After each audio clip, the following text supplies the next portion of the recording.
Namaskar and welcome to Sansad TV. I'm Rajiv Kumar Singh and you're watching our special series, History Behind Headlines. The Middle East is once again dominating global news cycles with alarming and complex developments. These headlines are rooted in decades, if not centuries of history. In today's episode, we decode the story of Israel, one of the most contested regions in the world. Its journey is shaped by thousands of years of religious reverence, colonial power politics, the unimaginable trauma of Holocaust, and the ongoing challenges of building a modern nation amid constant conflict. From its birth as a state in 1948 to the shock waves of the October 7, 2023 attacks, to the latest tussle with Iran, Israel continues to stand at the crossroads of global diplomacy and violent confrontation. We will try and decipher all these and also explore Israel's relations with the United States and India. Let us begin the Israel story in the History Behind Headlines.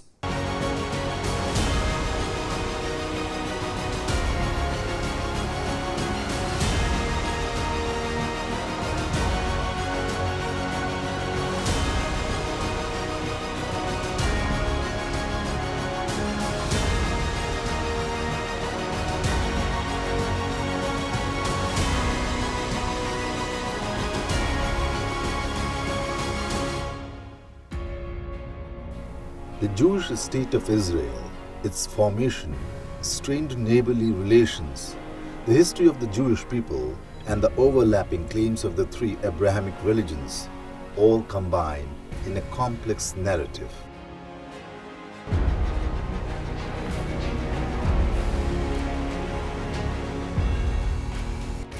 The Jewish people trace their origins to the ancient Hebrews, chronicled in the Hebrew Bible. Around 1000 BCE, the Kingdom of Israel was established under Saul, David and Solomon, following internal division and invasions by powers like Assyrians, Babylonians, Persians, Greeks and Romans. Jews were exiled globally, beginning the Jewish diaspora. The destruction of the Second Temple in Jerusalem by the Romans in 70 CE further dispersed the Jewish population, marking a significant turning point. For centuries, Jews remained a scattered minority across Europe, North Africa and the Middle East. Their cultural identity endured through religion, traditions and language, despite recurring persecution.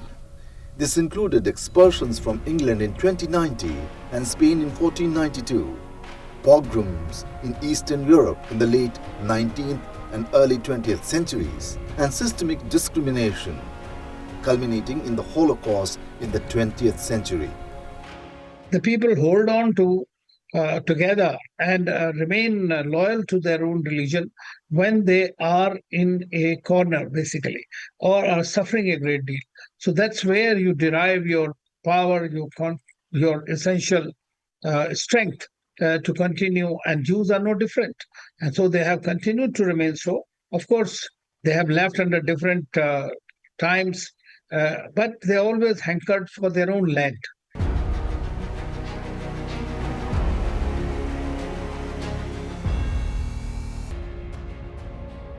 The modern push for a Jewish homeland began in the late 19th century with Zionism, a political movement primarily founded by Theodor Herzl, affected by the Dreyfus Affair and rising anti-Semitism. Herzl published Der Judenstaat, the Jewish state, in 1896, advocating for a Jewish state in Palestine, then under Ottoman control and later a British mandate after World War I. The first Zionist Congress was held in Basel, Switzerland in 1897.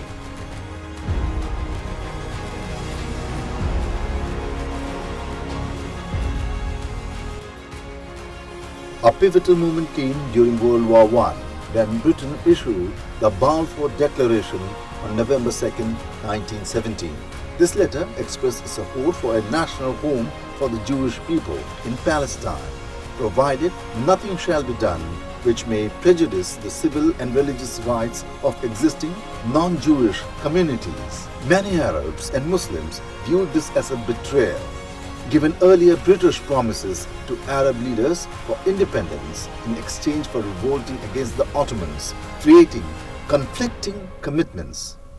This divide and rule policy is not only there, it's everywhere.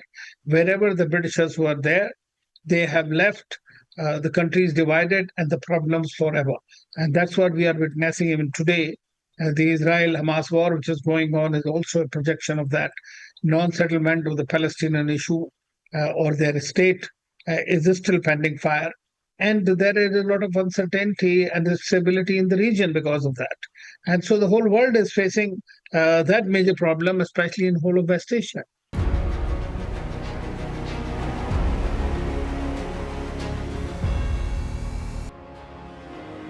During the interwar period, especially after Nazism's rise, waves of Jewish immigrants entered Palestine.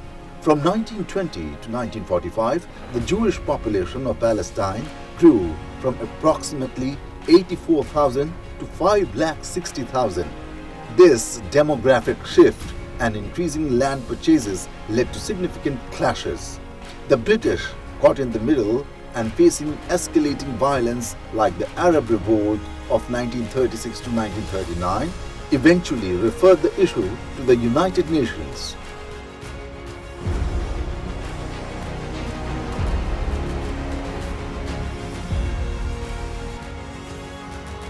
In November 1947, the UN General Assembly adopted Resolution 1812, proposing a partition plan, 2 states, one Jewish and one Arab, with Jerusalem as a corpus separatum, an international city. The plan allocated roughly 56% of the mandatory Palestine to the Jewish state, 43% to the Arab state, and the remaining 1% to Jerusalem. Jewish leadership accepted the plan. Arab leaders rejected it, arguing it violated the rights of the indigenous majority. On May 14, 1948, David Ben-Gurion proclaimed the independence of the State of Israel.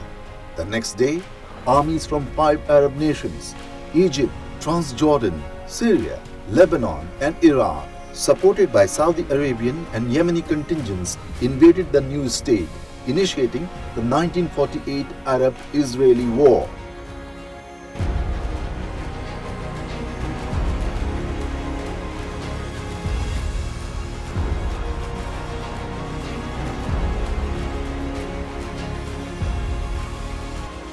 The 1948 Arab-Israeli War, known as the War of Independence for the Israelis and the Nakba or catastrophe for Palestinians, ended with armistice agreements in 1949. Israel gained more territory, expanding its control to approximately 78% of the former British mandate. Between 7 lakh and 7,50,000 Palestinians were displaced or fled, becoming refugees, a foundational grievance and core issue in the ongoing conflict.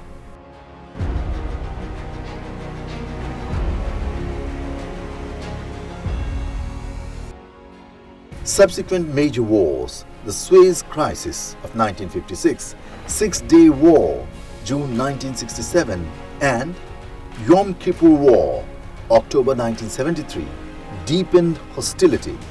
Israel's capture of the West Bank, Gaza Strip, Golan Heights, and East Jerusalem in 1967 remains a central point of contention. Neighboring countries viewed Israel as a colonial outpost supported by the Western powers, while Israel felt existentially threatened by its encirclement.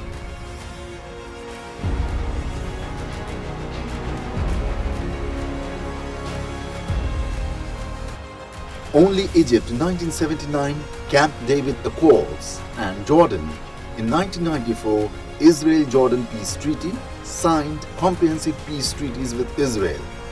Most other Arab states refused recognition for decades, maintaining political and economic boycotts until the Abraham Accords.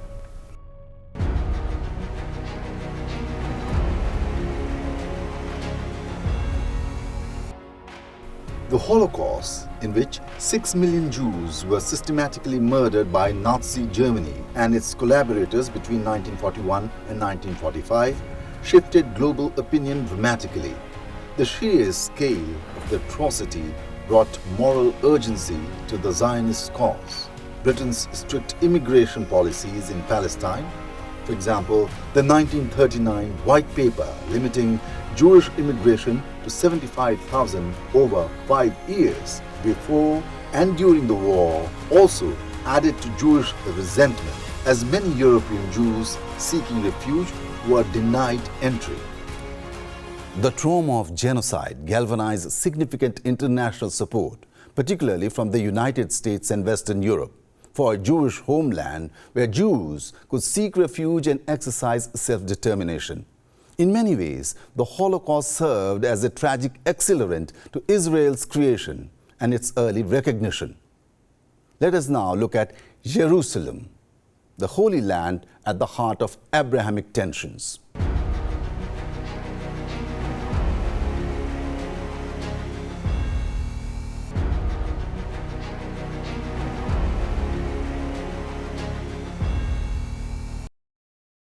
Judaism, Christianity and Islam all trace their spiritual roots to Abraham. Despite shared origins, theological and historical divergences led to centuries of rivalry and conflict. Judaism considers itself the original covenant people with God based on the Torah and awaits the Messiah. Christianity emerged as a reform movement within Judaism, centered on Jesus as the Messiah and Son of God, establishing a new covenant. Islam regards both Moses and Jesus as prophets but considers Muhammad as the final messenger, delivering the ultimate revelation, the Quran. Geopolitics did not, or historical conflicts did not try to reconcile these differences. And then what happened? The competition among their followers also started, and then crusades and conquest further complicated the situation. And now we have got modern geopolitical issues, and these issues have got religious connotations also. Israel is considered to be a homeland of Jews, and somehow Palestinian, although Palestinians do not claim is not just based on religion, but somehow they have got their own very complex identity, and Islam is also, of course, a defining feature, but not merely Islam, but other factors also there. So this is how it has become very complex.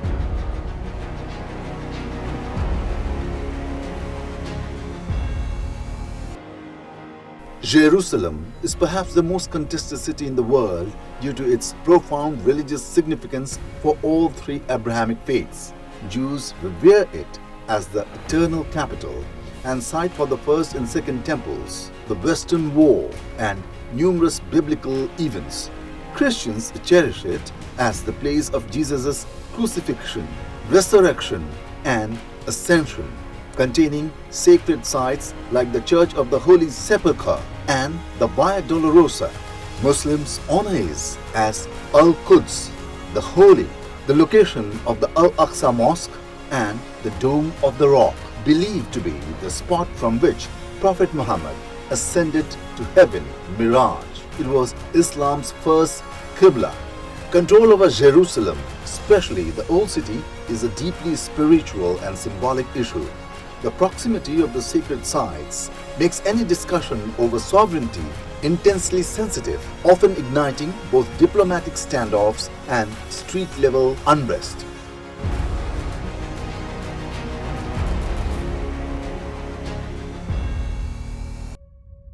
On October 7, 2023, a day marking the Jewish holiday of Simchat Torah, Hamas launched a surprise multi-pronged assault on Israel from Gaza. The attack involved thousands of rockets, border fence breaches, and incursions by militants into Israeli towns and kibbutzim. Approximately 1,200 Israelis were killed and over 240 people were taken hostage into Gaza. It was the deadliest single day for the Jews since the Holocaust, shaking the nation and triggering massive mobilization.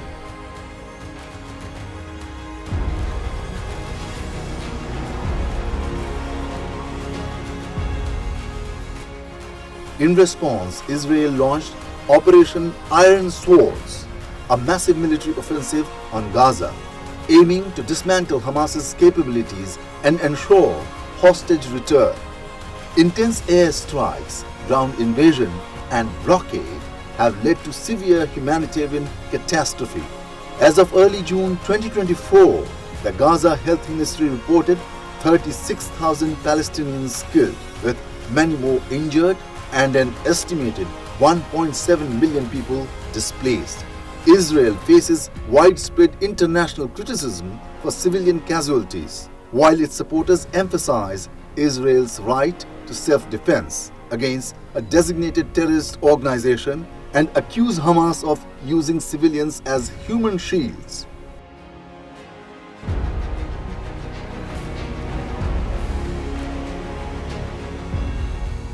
There was also a possibility of Saudi Arabia normalizing ties after, you remember, that we had the G20 summit in Delhi, and there was a declaration of IMEC, which included India, Middle East, Europe Economic Corridor, which included India, UAE, Saudi Arabia, Jordan, Israel, and up to Greece. If Saudi Arabia had indeed normalized ties with Israel, it would have been virtually the end of the Palestinian issue.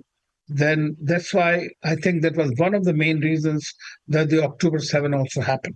Of course, there was dereliction and complacency on the part of the Israeli security outfits, and they are paying for it till now, because it is not easy to find the non-state actors. Most countries have had bad lessons in that. And therefore, Israel is continuing to use the excesses, killing more than 60,000 people, many of whom happen to be the Hamas fighters. But this is not giving them any respite. The war significantly derailed the Abraham Accords, normalization agreements signed in 2020 between Israel and the UAE, Bahrain, Sudan, and Morocco. While these agreements remain, talks between Israel and Saudi Arabia for potential normalization effectively froze.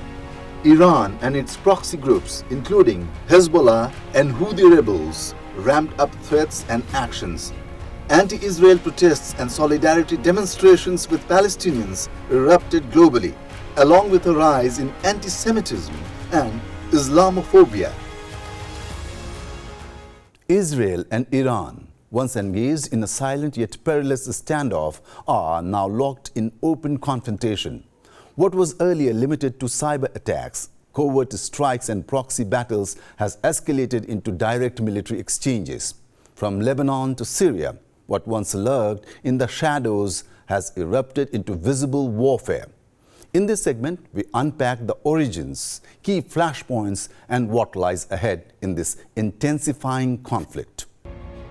Israel considers Iran its greatest existential threat due to Iran's nuclear ambitions. A nuclear-armed Iran is seen as an unacceptable threat. Support for regional proxies.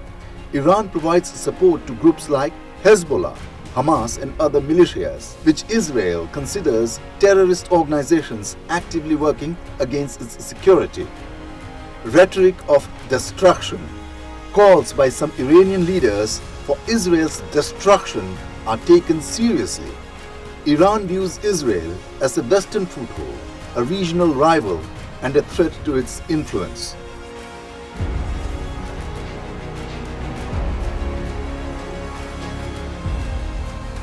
Their conflict, till recently, played out through complex proxy battles and covert operations. Hezbollah in Lebanon, militias in Syria and Iraq, cyber attacks, and shadow naval wars. After October 7, Iran-backed militias became more active, particularly Hezbollah in northern Israel and Houthi attacks on Red Sea shipping, raising fears of a broader regional war.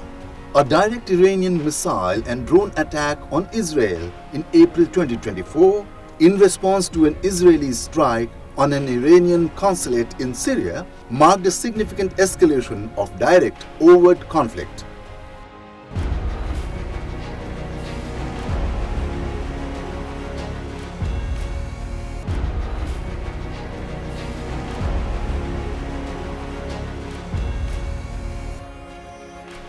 Post-Holocaust sympathy. Deep empathy for the Jewish people after the Holocaust played a significant role. Shared democratic values. The US and Israel emphasize their shared commitment to democratic principles in the region. Large and influential Jewish American population. This community historically advocated strongly for Israel's security. Christian evangelical support. A substantial segment of American Christian evangelicals supports Israel for theological reasons.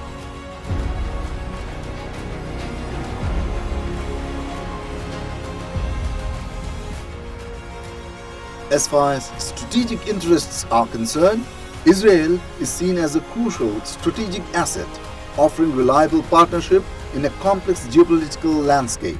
Intelligence sharing and defense technology. Extensive collaboration occurs in these areas. Counterbalance to hostile regimes. Israel serves as a key counterbalance to states and non-state actors hostile to US interests, particularly Iran and Islamist extremist groups. Washington routinely uses its veto power at the UN Security Council, doing so dozens of times regarding resolutions critical of Israel. However, domestic voices in the US, especially among young progressives and human rights advocates, are increasingly critical of the unconditional support, particularly concerning the Palestinian issue and Israeli policies in the West Bank and Gaza.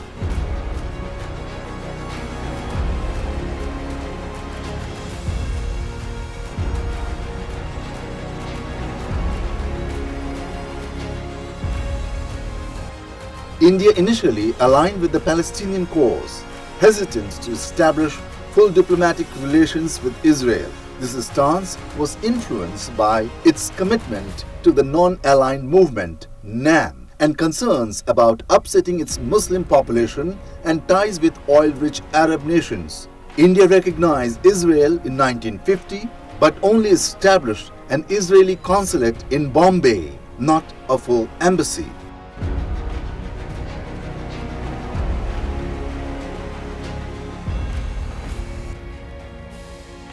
Full diplomatic relations were established on January 29, 1992, following the Cold War's end and a shift in India's foreign policy.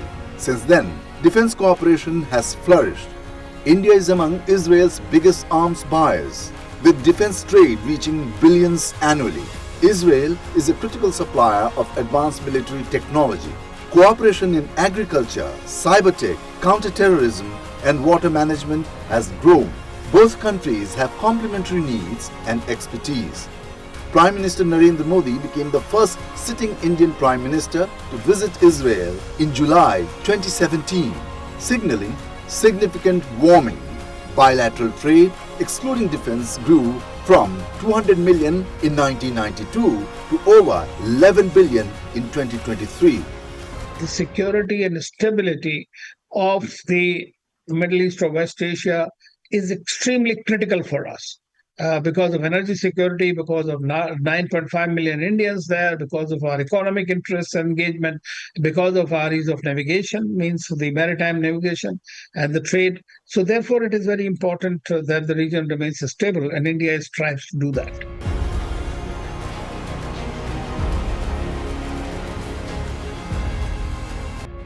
India maintains a delicate balancing act, forging robust strategic and economic ties with Israel, while reaffirming long-standing support for Palestinian statehood and maintaining critical energy and diaspora interests in the Arab world.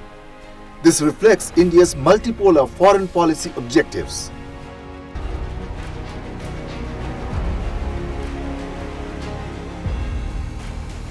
Israel's challenges. Security. Constant threats from militant groups and regional adversaries make national security paramount. Demography. Balancing its identity as a Jewish and democratic state amid a growing Arab population presents ongoing challenges. Internal divide. Significant internal divisions between secular and religious Jews and political polarization complicate domestic stability. Peace process. The Israeli-Palestinian peace process is virtually frozen.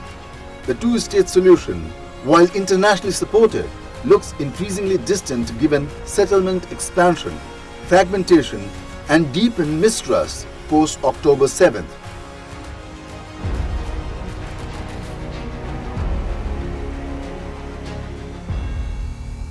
Normalization versus radicalization. Gulf states balance pragmatic benefits of normalizing ties with Israel, technology, security cooperation against Iran, economic diversification with addressing domestic anti-Israel sentiments exacerbated by the Gaza war. Iran-Israel tension, the ongoing rivalry has the potential to escalate into wider regional war with global implications. Youth and reform. Younger generations are more digitally connected, exposed to the global ideas, and less tied to traditional ideologies. A desire for economic opportunity, political participation, and social reform is palpable.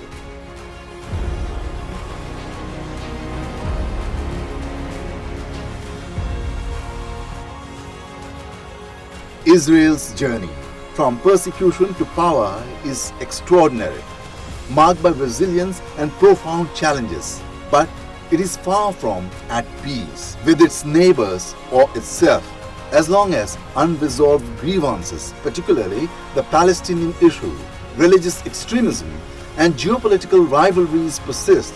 The region remains a tinderbox, and yet hope endures. Economic interdependence, technological innovation, and the aspirations of the younger generations offer glimmers of a different path. For Israel and the Middle East, the road ahead will be shaped by a delicate balance between remembering history and daring to imagine something better.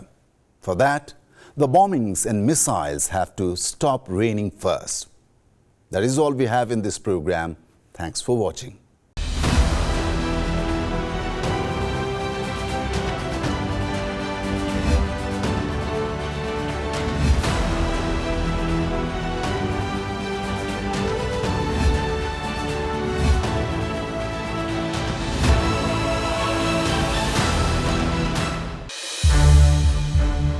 संसद TV के और भी programmes देखने के लिए subscribe करें हमारा YouTube channel और हाँ, इन्हें लाइक और शेयर करना ना भूलें।